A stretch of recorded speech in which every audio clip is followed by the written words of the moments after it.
Abracadabou.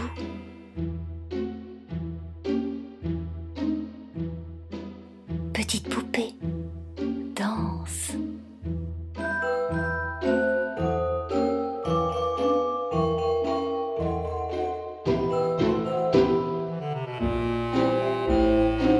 Petite poupée, on ne va pas sur la table des invités, voyons. Même s'il y a des gâteaux en sorcelant.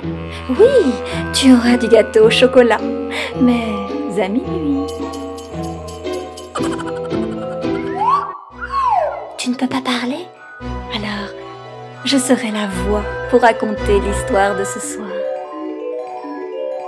Approche-toi du miroir magique. Approche-toi, petite poupée, et partons tous ensemble dans notre imaginaire.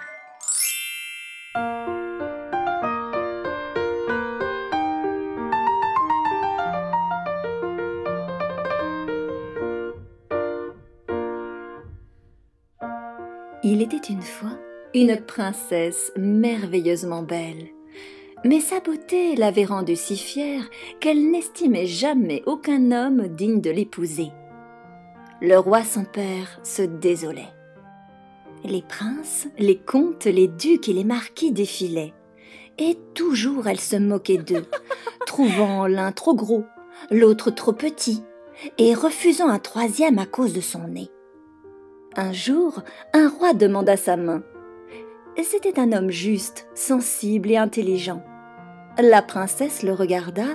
Il avait un menton qui tendait un peu à rejoindre son long nez. « Mais c'est le roi Casse-Noisette !»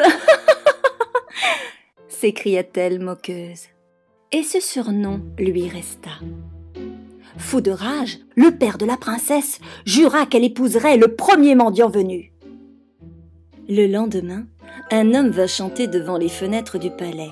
Il était vêtu de guenilles. « Entre, dit le roi, et chante encore. » Le mendiant s'exécuta. Au lieu de lui tendre un peu d'argent, le roi déclara « J'ai trouvé ta chanson si belle que je te donne ma fille pour épouse. » La princesse eut beau pleurer, le roi resta ferme. Et elle dut partir avec le mendiant, car sa place n'était plus au palais. Ils passèrent dans une grande forêt. « À qui appartient cette forêt ?» demanda la princesse. « Au roi Casse-Noisette » répondit le mendiant. Ils traversèrent une plaine verdoyante et ils arrivèrent aux portes d'une ville magnifique. Toujours la princesse demandait à qui ces richesses appartenaient. Et toujours le mendiant répondait « Au roi Casse-Noisette ». Comme elle regretta, la princesse, de ne pas avoir épousé ce roi, même s'il avait le menton en casse-noisette.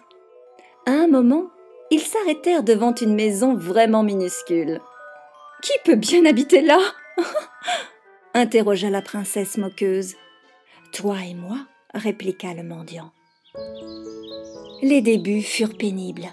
La princesse ne savait faire ni le ménage ni la cuisine. En plus, il lui fallut gagner sa vie. Son mari lui donna quelques poteries en lui ordonnant d'aller les vendre au marché. Honteuse à l'idée qu'on pourrait la reconnaître, la princesse installa sa marchandise dans un coin retiré de la ville.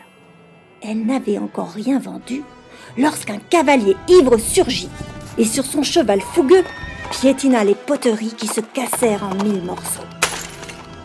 Pauvre princesse, comme elle pleura. « Puisque nous n'avons plus rien à vendre, dit son mari, il va falloir que tu travailles de tes mains. Je t'ai trouvé une place de fille de cuisine au château. » La malheureuse princesse travailla dur toute la journée. Dans les poches de son tablier, elle traînait 2 pots de terre et elle les remplissait avec les restes que le cuisinier voulait bien lui donner. Le soir, elle les rapportait dans la misérable cabane pour les partager avec son mari. Or, on annonça le mariage du roi qui devait se fêter au château. Le jour venu, la pauvre princesse, qui n'était plus qu'une servante, alla se cacher derrière la porte pour voir les festivités. Soudain, le roi arriva, magnifique en son habit de soie, de velours et de pierres précieuses. Voyant cette jolie jeune femme, il la prit par la main pour la faire danser. Elle se défendit, tout effrayée. car elle venait de reconnaître le roi Casse-Noisette, dont elle s'était tant moquée lorsqu'il avait voulu l'épouser. Mais il l'entraîna malgré elle, et lorsqu'il la fit tourner, les 2 pots de terre tombèrent de ses poches et se brisèrent sur le sol. Quelle honte! Sous les rires de l'assistance, la pauvre enfant s'enfuit en larmes. Elle courait dans le jardin lorsqu'une main la retint. Levant les yeux, elle reconnut encore le roi Casse-Noisette. « N'aie pas peur, » lui dit-il avec une infinie tendresse. « Je suis le musicien avec lequel tu vis dans la misérable cabane. Depuis longtemps, je t'aime. Alors, je me suis déguisé en mendiant pour pouvoir t'épouser. Le cavalier ivre qui a cassé ta poterie au marché, c'était encore moi. Tout cela, je l'ai fait pour que tu perdes ton orgueil. » La princesse fondit en larmes et s'écria « Oh, je ne suis pas digne d'être ta femme. Comment pourrais-je me faire pardonner le mal que je t'ai fait ?»« Console-toi, mon amour, lui dit-il. Tu as assez souffert. Aujourd'hui, nous célébrons notre mariage. » Il la conduisit dans le palais où des dames d'atour la parèrent de vêtements magnifiques et de bijoux somptueux. Elle redevint la merveilleuse princesse d'antan, mais son regard, à présent, était plein de douceur et de tendresse. Alors la fête commença.